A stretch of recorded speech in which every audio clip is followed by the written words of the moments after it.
Argosy Cruises offers a 2-hour locks cruise that provides a unique journey through Seattle's waterways. This one-way tour links the saltwater of Puget Sound with the freshwater of Lake Union via the historic Ballard Locks.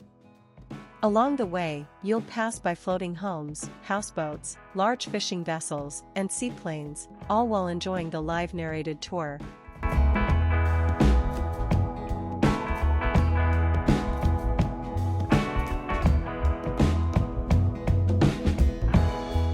As for our route, we're on the 2-hour one-way locks cruise. So we're going to be departing here at Pier 54, and we're going to end up about a mile and a half ahead of us to the left on the other side of all those big tall buildings over there.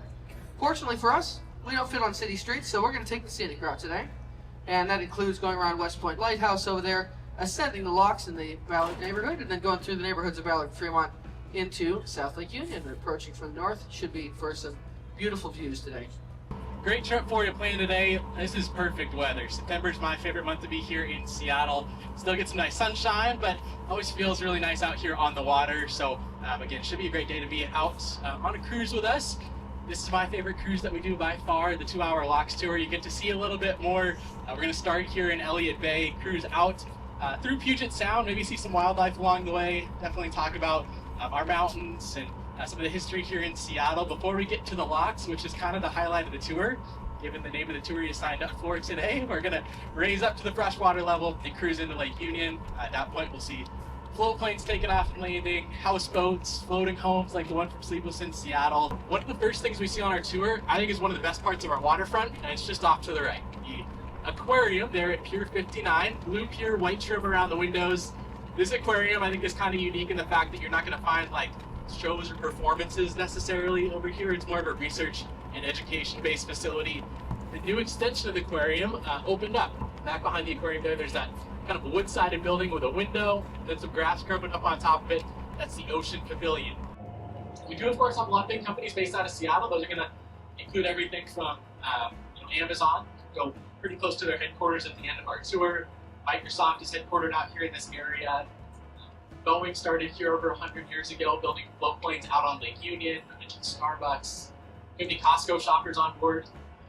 Kirkland signature. Kirkland is a city on the east side of Lake Washington. And then actually, maybe a little bit lesser known company, but I'm sure one that a lot of you are familiar with is Expedia. We don't have anything taller than 1,000 feet here in Seattle because of all the air traffic over the top of the city. That FAA doesn't want anybody going up with that 1,000 foot mark. Also, out there at the end, far right, is Alki Point, Alki Beach, which really nice beach here in Seattle. So this land is closest to us over here. Depends on how you look at it. Might almost look like an upside down frying pan. And that is going to be West Seattle. West Seattle is the largest neighborhood by population here in the area. $250 million yacht owned by a, yeah, that's all, $250 million. Owned by a German-American guy with all sorts of business interests, but this was built or launched, I guess, within the last year or so. I think it was fall of 2023 that it was finally completed. Back deck there, you can see extends out a ways. It can either be a swimming pool or a helicopter pad, whatever. Also has a submarine that they can launch. I believe a 7-person submarine. Whales, every once in a while we'll see like a humpback or gray whale, sometimes orcas, but definitely hit or miss with a lot more miss. Every once in a while we get a little bit luckier. I know that there have been some orca sightings down here these last few days, but I haven't heard of anything today. More common on this tour would be to see seals and sea lions. And even though this is Pacific Ocean saltwater that comes in here and fills up Puget Sound, this is really not technically the ocean. It's an inland body of water. And even though it's not that far across, I think one of the most remarkable things about Puget Sound is how deep it is. It's about 400 to 600 feet deep on average. So it's like a big underwater canyon out here in the middle, significantly drops off. There are spots a little bit to our north that are as deep as 930 feet, which is really like the deepest part of Puget Sound. But again, some of these spots out here, we're gonna travel around as we get closer to the locks, do stay pretty shallow. And I think sometimes that lulls boaters to sleep a little bit. They'll try to maybe sneak into the locks ahead of us and end up running aground just because they're used to everything being so deep out here throughout the sound, which is the case for the most part. paddleboarders there over off to our left, and paddleboarding to pickleball, probably the two most popular sports here in the state of Washington these days. It's cold water those guys are standing in right now. It's probably 53 degrees or so out here on the saltwater side of things.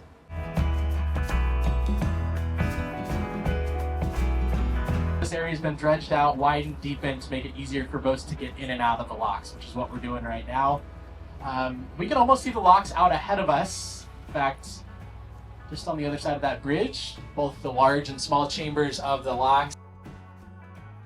Like Lars said, we're approaching the locks right now. I just heard from Maddie down there, and he told me that we're good to head on in. So there's a barge making their way out with a little itty bitty tugboat. So we're gonna maneuver safely around them and then slide into the chamber. A quick safety note for you: these small locks are 28 feet wide. This boat is 27 feet wide, so it's pretty tight fit in there. Please use caution as we get in close to the wall. Hold on to something, stay seated, or otherwise brace yourself. When we do get secured in there, I'll get back on the microphone and tell you all about the function and history of the locks. Keep your eyes peeled for wildlife in this area. We frequently see harbor seals, sea lions, great blue herons, cormorants, all kinds of fun stuff like that here.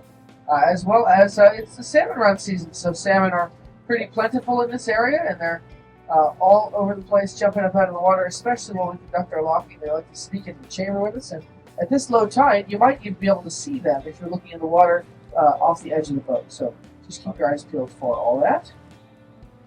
The water level in this chamber changes depending on which valves are open. So right now, the valves are open between this chamber and the salt water. They're going to close those shortly when they close that gate.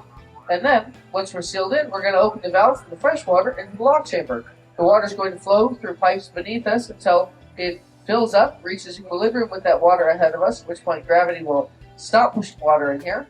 And then we'll be able to open these gates ahead of us and continue our way out there into the fresh water. The opposite's also true. We wanted to transition from the fresh water to the salt water. We drive into the chamber and close it behind us, and then they would open a valve from the lock chamber out to the salt water. The water would again flow downhill, emptying out the chamber until we can open up that gate and continue our way out. These locks have functioned this way for over 100 years. They were constructed in 1917 by the U.S. Army Corps of Engineers, the very same fine folks who are the stewards and custodians of it to this day. And if you are going to see those salmon, they're going to be in the water ahead of us to the left.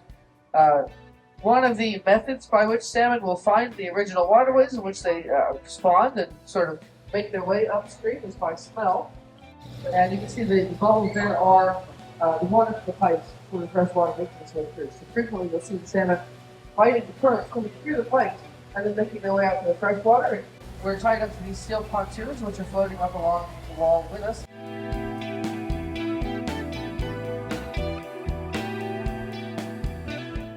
When they constructed the locks, it changed the hydrogeology of this area a huge amount. The Salmon Bay, like I said, raised 14 feet. Lake Union rose 7 feet.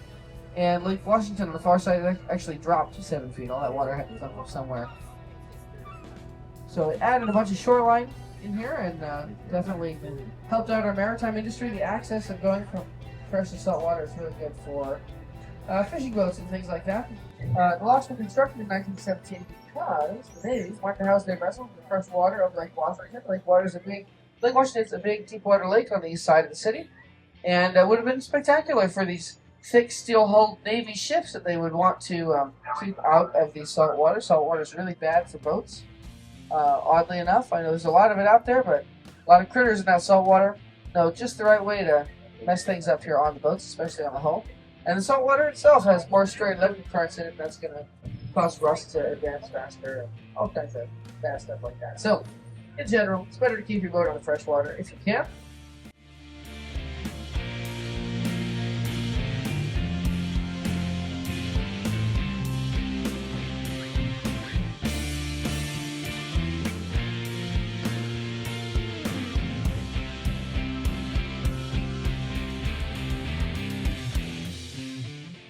We're over here to the fresh water now. One of the first things I like to point out just real quick once we get over here is backing off to our right. We just passed by a boat called the Highland Light. Seen better days, for sure. It's like a seagull habitat nowadays, but this thing hasn't moved since 2008. Tax reasons, this is a depreciating asset for this these fishing companies.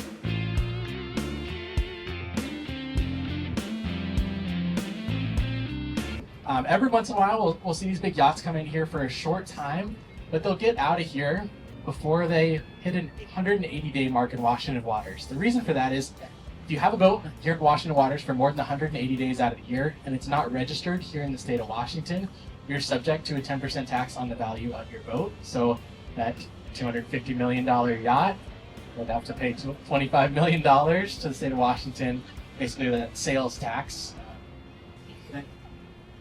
Keeping your boat on the freshwater side can really be advantageous. You're not going to worry about the barnacles and seaweed growing on the bottom.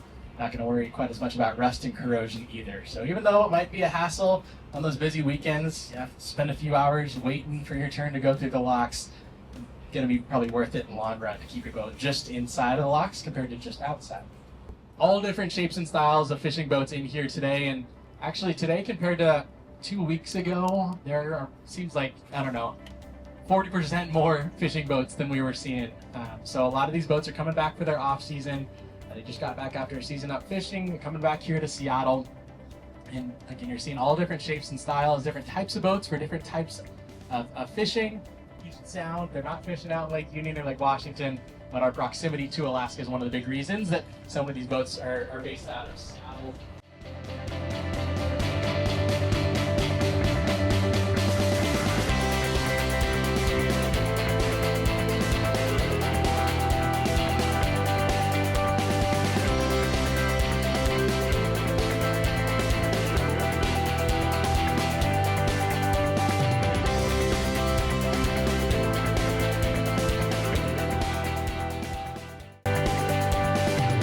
Point here, we are now into Lake Union. Lake Union got its name because some of the early settlers here in Seattle back in the 1850s thought that it would one day, Lake Union would unite Lake Washington and Puget Sound. Again, these bodies of water weren't all connected like they are now, but thanks to the Lake Washington Ship Canal, this is kind of the center point between the two larger bodies of water. I've heard it called the Amphitheater of Seattle. I've heard it called Seattle Swimming Pool. It is a tight squeeze. You can be sure we're never going to make contact. And that's because the Army Corps of Engineers back there at the locks, they regulate the water level. So it might get below a certain point. In fact, it's a little low right now at lake level, but it never gets above a certain point. This is called the Aurora, and this is a 5,000 square foot houseboat that's just under $4 million and has a movie theater inside of it. So if they wanted to, they could, I don't know where they drive from, but they would untie and they could follow us out into Lake Union and take this thing for a spin. Massive, massive houseboat that really, I think, stylistically looks a lot more like a floating home than it does a houseboat. Dry docks basically work by having hollow walls on either side and valves down below. You can open the valves, they start taking on water, they sink down below the surface, they fill up with water. Then a vessel like that tugboat gets positioned in the middle, stabilized on some blocks down below, the water's pumped out, and the tugboat is lifted completely up out of the water like you're seeing right now. So really amazing just how buoyant these structures are to be able to make all this happen. As I mentioned, we also just passed by Gasworkspark backing off to our left. It's left of an old coal gasification plant, sits in there now, and got rid of about 80% of that original structure created. One of Seattle's most popular parks are found there in the ordinary. Off to our right or starboard side, you're going to find kind of a tan home with a brown roof on top of it, and then sailboats on either side. That one that's almost closest to us, off to our right or starboard side right now.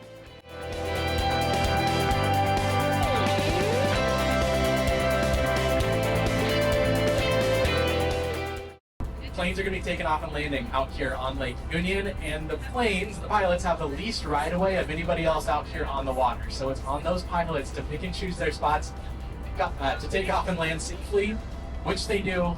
Really, really, really impressive. And again, if you want to take one of these flights, there's a lot of different options. We're going to finish right next to Kenmore Air. Kenmore does like 20-minute seated tours above Seattle. It'll take off about, 150 steps from where you're going to get off the boat. So that's a cool option. You can also take the planes up to the San Juan Islands to our north, up to Vancouver or Victoria.